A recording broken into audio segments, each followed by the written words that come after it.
Good morning, everyone. Today's grand round presentation is a presentation under CLEAR, under patient safety. So it's my pleasure to introduce our speaker today. Our speaker is Kris Schueren, BSN RN, CPH RM. She will be speaking on risk management and patient safety. Our program is underwritten by an educational grant through OSU Medical Center, Graduate Medical Education, and a disclosure statement has been signed and is on file in the Graduate Medical Education Office. Kris graduated from Texas Women's University in 1986 with her Bachelor of Science degree in nursing. She then became an RN at Parkland Memorial Hospital in Dallas, working in pediatrics and pediatric trauma. From there, she worked at pediatrics PICU at St. Francis Hospital here in Tulsa and has served in leadership roles as well. Kris also has experience in minor emergency, home health, and hospice. And 25 years ago, Kris's interest went in the legal direction, where she has worked for a law firm that defends physicians in medical malpractice cases. She has also worked as risk manager for a few of the hospitals here in Tulsa and is currently our risk manager here at OSU Medical Center. So please join me in welcoming Kris Schueren. Thank you, Dr. Alex. Good morning, everyone. As Dr. Alex said, I'll be talking about risk management, patient safety.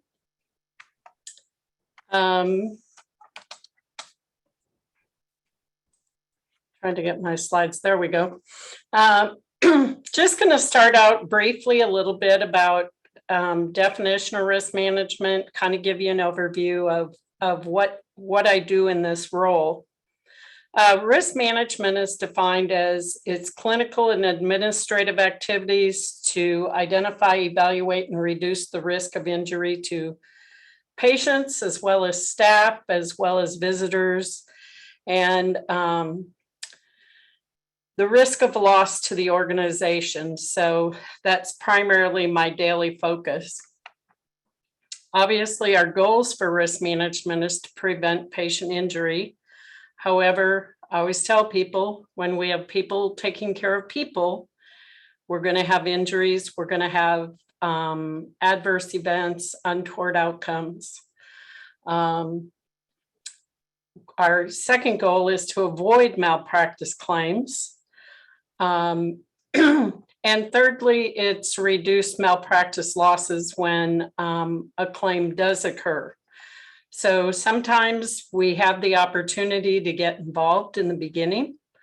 The sooner I know about events, the easier, the better the situation possibly can be if we handle those events appropriately from the very beginning. Risk management is everybody's responsibility. Ultimately, I am the person in charge of risk management. However, we all have specific goals when we're addressing issues with patients. So that's where everybody's responsibility comes into play. And we'll go over that. A lot of it is going to be about the communication to the family or the patient when we have an event. It's going to be about the documentation. I get really excited when I see good documentation. So anyway, that's just kind of a quirk I have when I'm dealing with risk management on a daily basis. Now we're going to go into a little more on the patient safety side of it. We deal with what we call near-miss events. And World Health Organization identifies a near-miss event as an error that has the potential to cause an adverse event or cause patient harm, but fails to do so because of chance or because it was intercepted. Somebody identified that event prior to it reaching the patient. It can be something as simple as, I say simple, but it could be a process where we have, for example, the Omnicell was loaded by a pharmacy tech. The nurse goes in to take out a medication and she types in the medication of what should have been in that drawer. And lo and behold, it was the wrong medication that was put in that drawer. If the nurse is following the standard of care, she does her 5 writes of medication, looks at that med and identifies it and goes, oh my gosh, this is the incorrect med. So near misses are equally as important to report as an event itself. According to the Institute of Medicine, a near miss is an act of commission or omission that could have harmed the patient, but did not cause harm as a result of chance, prevention, or mitigation. Then we go to adverse events.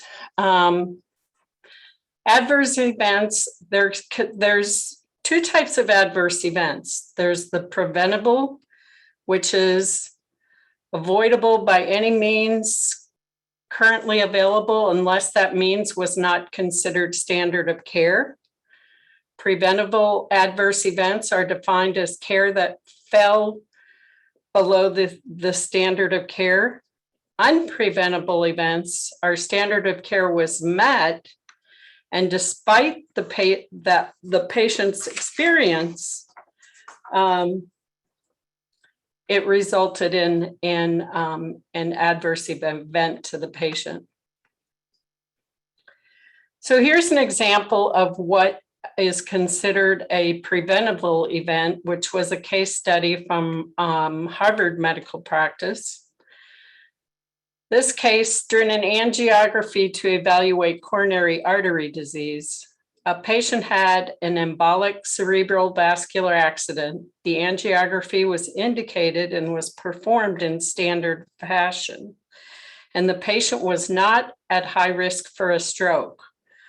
Although there was no substandard care, the stroke was probably the result of medical management. The event was considered adverse, but not due to negligence. So in this situation, it could have been, we talk about known complications. You can have the best scenario as this describes and still result in one of the known complications of that procedure. That's why informed consent is very important. And to make sure, I always tell providers, it's always important to make sure to ask the question, do you have any questions? Did you understand everything that I discussed, particularly the adverse events? We always, people just automatically sign, they just want to get through the procedure. It's always important to focus on what could be the harm of that. Unpreventable event. This is another case study from Harvard Medical Practice. A middle-aged man had rectal bleeding. The patient's physician completed only a limited sigmoidoscopy, which was negative. The patient had continued rectal bleeding, but was reassured by the physician.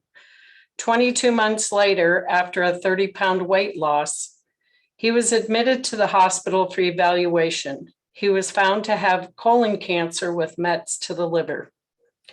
The physicians who reviewed his medical record judged that proper diagnostic management might have discovered the cancer when it was still curable. They attributed the advanced disease to substandard medical care. The event was considered adverse and due to negligence. So the difference there is this one was felt like it was an unpreventable event and caused harm in light of going below the standard of care. You should have received a handout of the National Quality Forum list of serious reportable events. This situation is a significant adverse event. They're also described as serious reportable events. In the eyes of Medicare, the events on the list that I provided is they identify them as a never event. They feel this event should never have happened, okay? So in the event that, and these are, you can look at the list, there's several in there. Wrong patient. We did surgery on the wrong patient. We did the wrong procedure on the wrong patient. There's several of them within the list that, like I said, are what I call obvious serious events. It's ones that you look at and go, oh my gosh, we certainly could not have done that. Again, here's situations where if we don't do the timeout, if we don't stop and think and slow down, we could be in line for one of these serious reportable events or a never event. When a never event occurs, I, as the risk manager here at OSUMC, I highly encourage people to get a hold of me when you know that we've had a serious reportable event that's on that list. And I'll talk a little bit more in just a little bit as to how we can, how to reach me. Another one is unsafe conditions. That's identified as any circumstance that increases the probability of a patient safety event. For example, we've had an event here like in the last few days where the chest x-ray was read on a patient, routine chest x-ray, and one of the providers was reviewing the chest x-ray, and it talked about the placement of the ET tube. Well, this happened to be a patient that was not intubated. So, it's kind of a little bit of a near miss, but it also just demonstrates the unsafe conditions. So what our role is to do a drill down, figure out, okay, did we just get the wrong report on the wrong patient? Was it a dictation error by radiology? Was it actually an event that took place during the actual taking of the film? So that's where we do our drill down and try and figure out where that event occurred. So obviously patient safety is the goal. When we have an adverse outcome that may result from minor errors or omissions by different individuals, resulting in an unexpected outcome in the end. So we refer to this as the Swiss cheese effect. Means that we talk about the holes just lined up for this event to occur. And some people refer it, well, the stars just lined up for this event to occur is another analogy. But ultimately, when we have an adverse outcome, it's typically not just individual error, it's a process error. So I always like to talk about it in the respect of, when these events occur, we want to take a look at the whole process and not just, okay, who was involved and who did this. We focus on the whole process. Risk management notifications, and I'll go in a little more detail at the end as the process. The software program, the number one tool is incident reports or VERGE reports. VERGE is the name of our software for completing an incident report here at OCUMC. Depends on what facility that you go to. They may have a different software. There's several of them out there, but just know wherever you go, the process and the name of the software or how they complete an incident report at the facility. I'll tell you, it's my number one tool to find out information. And then the question becomes, who fills out the VERGE? Anyone may enter a VERGE. Preferably, it's the person with the most information, the most detailed, objective information. And we also tell people, do not reference in the medical record that a VERGE has been completed. This is an in-house tool. It's communication for us to operate in a quality fashion. So we don't talk about that a VERGE was completed. What I tell people, if they know that a incident report has been filled out, a lot of times I'll get calls, I want a copy of the report that was filled out. Hopefully, my typical answer is the same information that was provided on the VERGE report should be found in the medical record. So there should be a note in the chart about the event that happened. And then that same information should be a part of the VERGE. As I talked about earlier, a never event, that should require an immediate call to the risk manager. And And the way to do that is just to call the hospital operator and tell them you need to talk to the risk manager and they'll get in touch with me. That's the easiest way to get a hold of me. You can text me. And like I said, we'll get into more detail about how to connect with me. But the sooner I know, particularly about a never event, the best way is to just reach me through the hospital operator. Incident reports, verge reports, they are discoverable. It's not a confidential report. It's not a part of the medical record.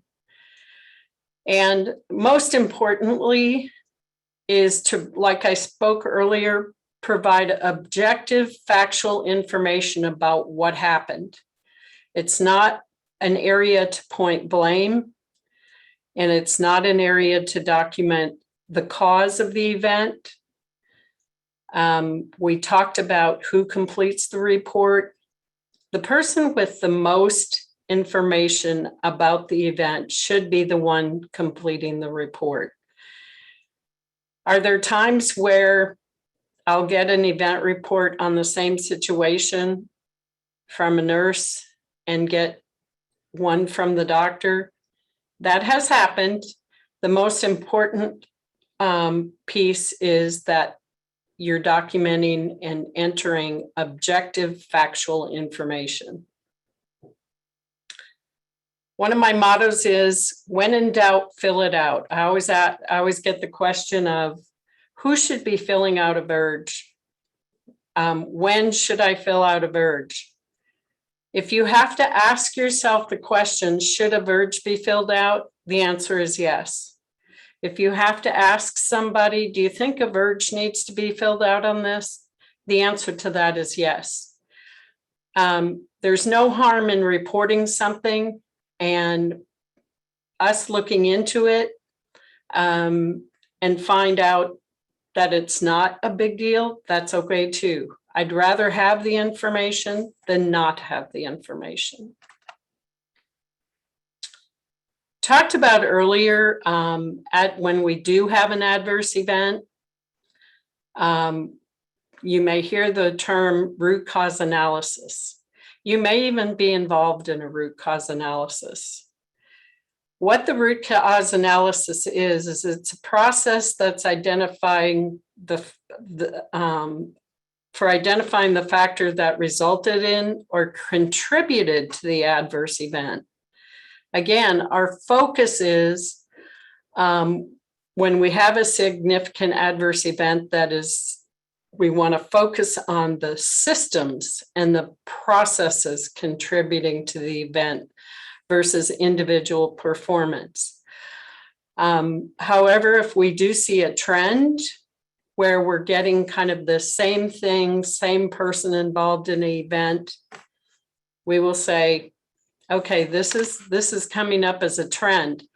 For physician aspect of that, we will send it through the peer review process. If nursing is involved, we will discuss it with the manager and say, okay, so this is the third event. Same thing continues to occur. We need to work with this person and find out what's going on. But for the most part, we consider events due to a process issue or a systems issue.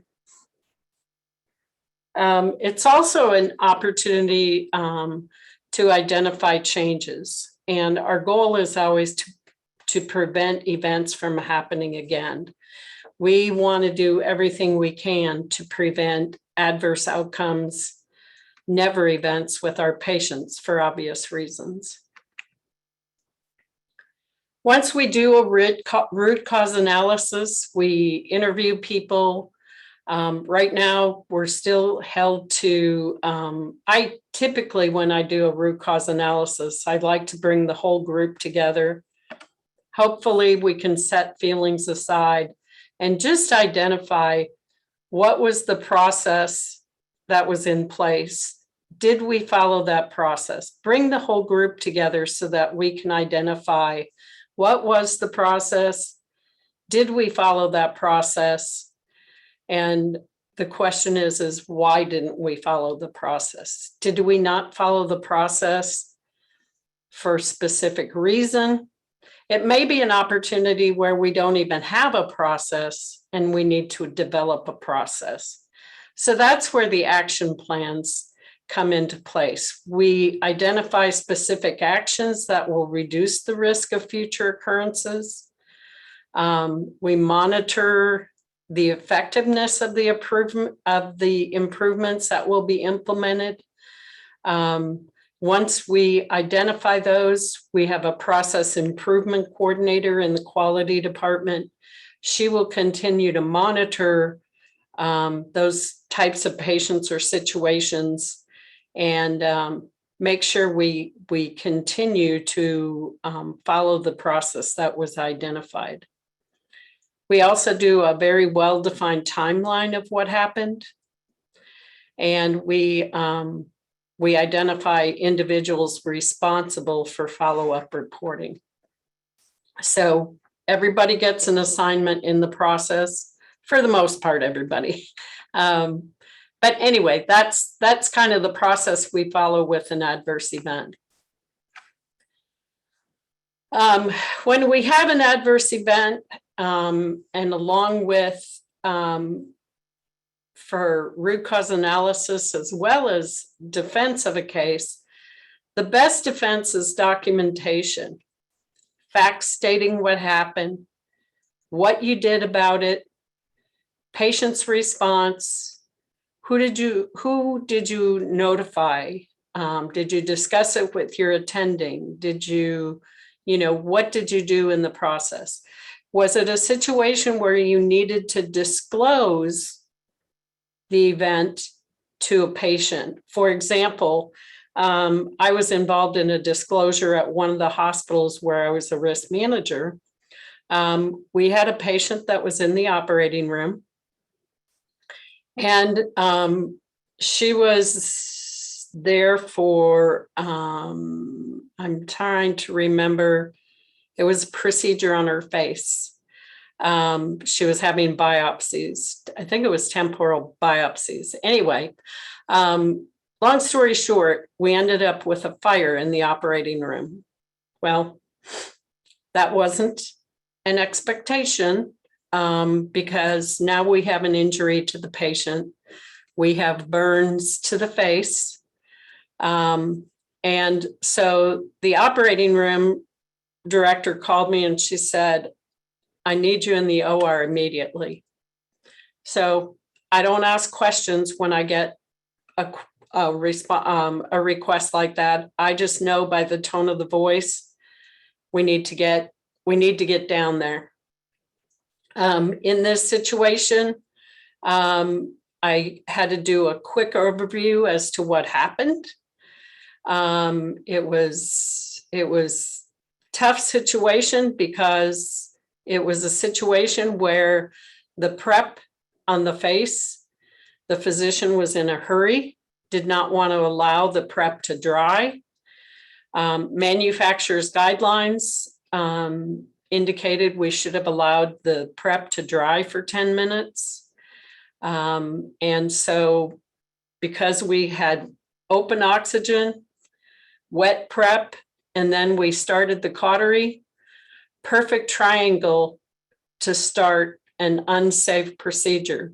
Staff didn't like it, but they were fearful of bringing it up to the physician or holding the physician up because he was anxious to get moving.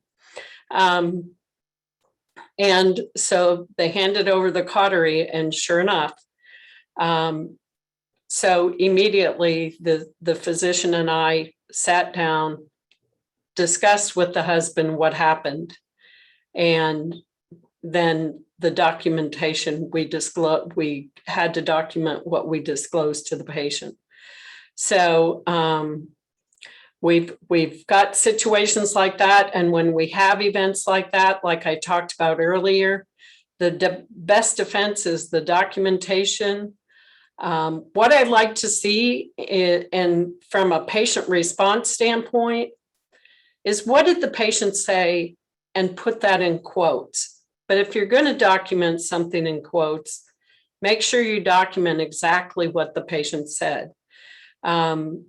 Nothing gets a risk manager more excited than seeing documentation where they put what the patient response was in quotes, because I can tell you 2 or 3 years down the road, when we're in litigation, it's very difficult to speak towards or, to challenge somebody that's documented the quote of the patient.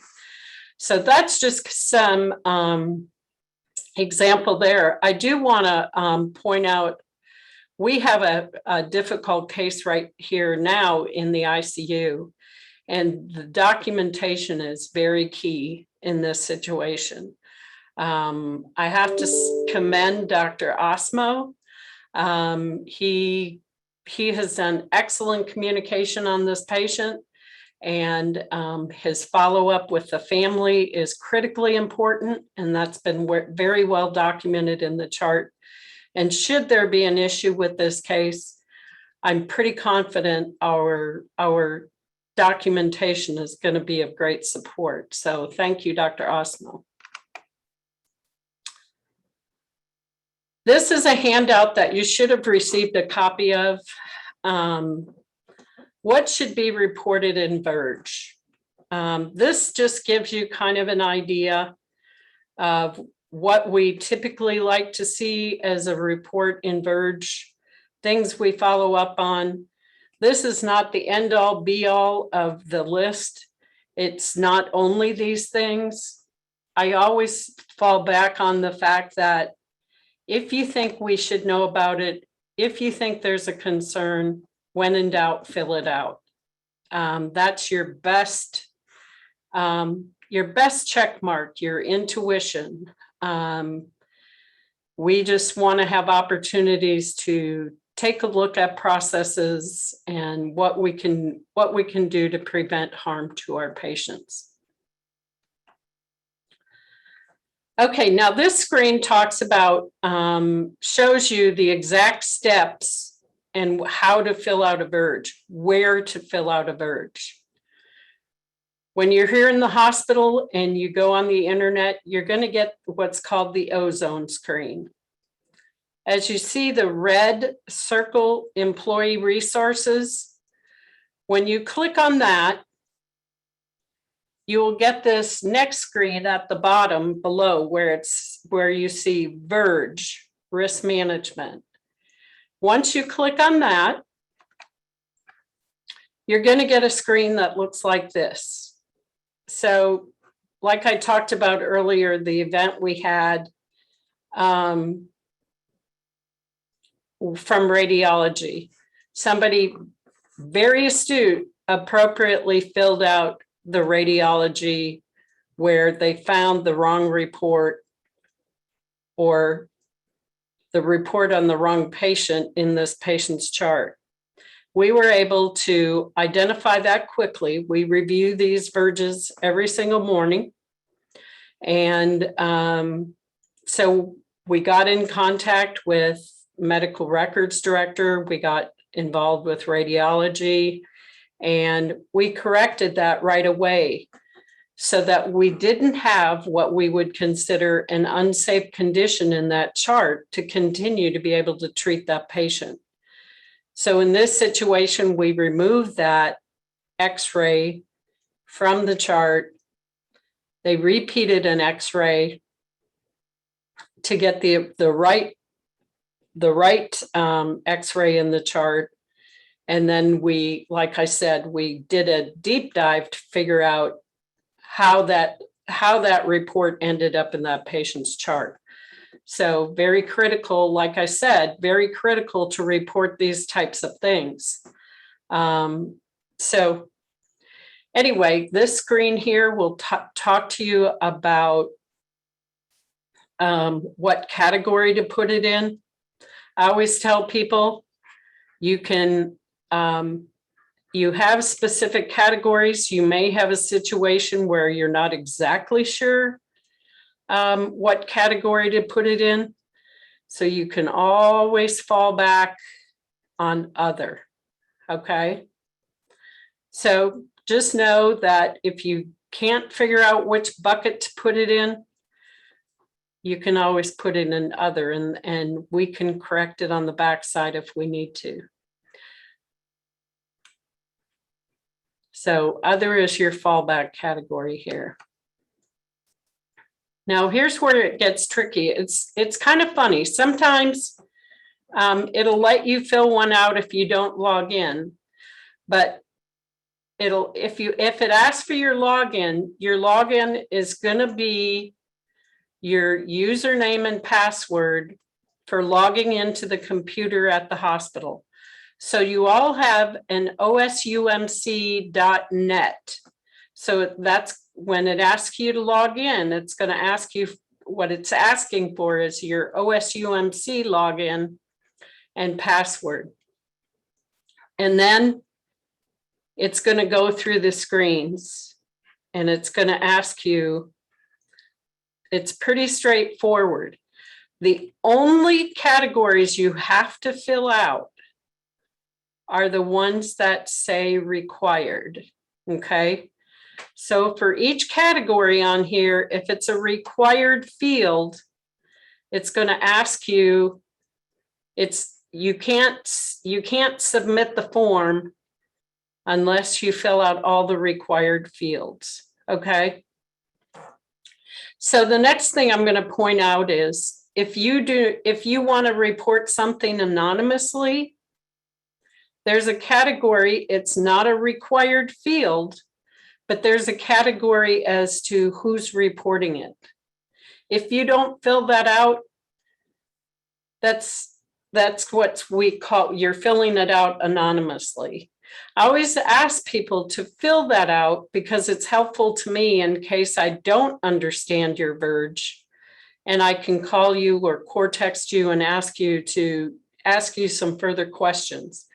But just so you know, if you don't want to be the person identified as filling that out, it kind of prevents us from getting more information if we don't understand the report or if we need more detail. Once you've completed the report, it'll ask you at the bottom of the screen to submit form. Once you hit that, it's filed. It goes to the risk manager. It goes to the department that is responsible. Like for radiology, it'll go to the director of radiology. It'll go to specific people. So that's not a part of it that you have to follow up on. It'll go directly to that department. But each and every one of them come to myself and the patient safety coordinator here in the quality department. So those go to each of us. It also goes to the quality manager. So there's at least 3 people looking at these every day. Now, should you get hung up on a verge, you forgot where to put it in, you have questions about verge, there's a list of people that can help you. The nurses on the unit, the charge nurse is very well informed, the manager of the unit, the house supervisor. You can contact me by phone or core text. You can also contact our patient safety officer, which is Sandy Uphold, which I've listed her extension here. She's also available by core text. But a majority of the staff here at OSUMC have been educated on verge, know how to put them in. It's interesting when I always find when people say, well, I don't know how to put a verge in, and then the next week they get really upset about a situation, and suddenly they know how to put a verge in. So anyway, just make sure there's assistance out there. We're happy to help you because the information is very important. Okay, that's all I have.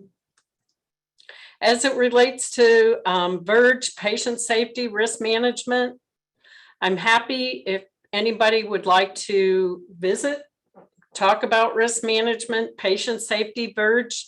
I'm in the quality department on the second floor of OSUMC. Happy to visit with anybody. Like Jenny said, Dr. Alex said, I have a lot of background in risk management. I've worked in several facets of risk management. I'm happy to answer any questions.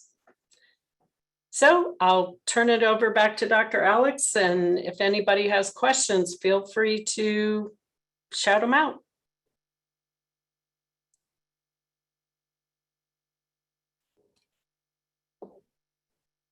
Kris, that was a great presentation. We sure appreciate your time and expertise.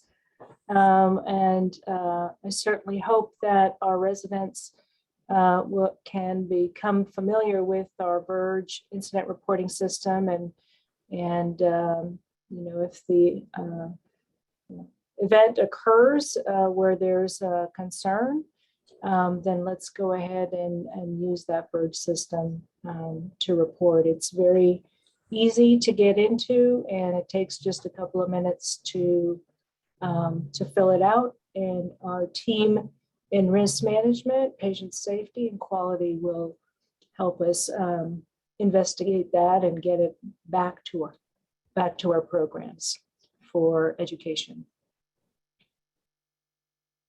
All right. Well, thank you again, Kris, and look forward to you maybe joining us again next year.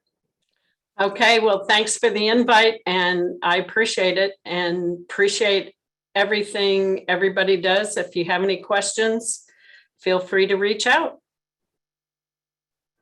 Have a good day. Thank you.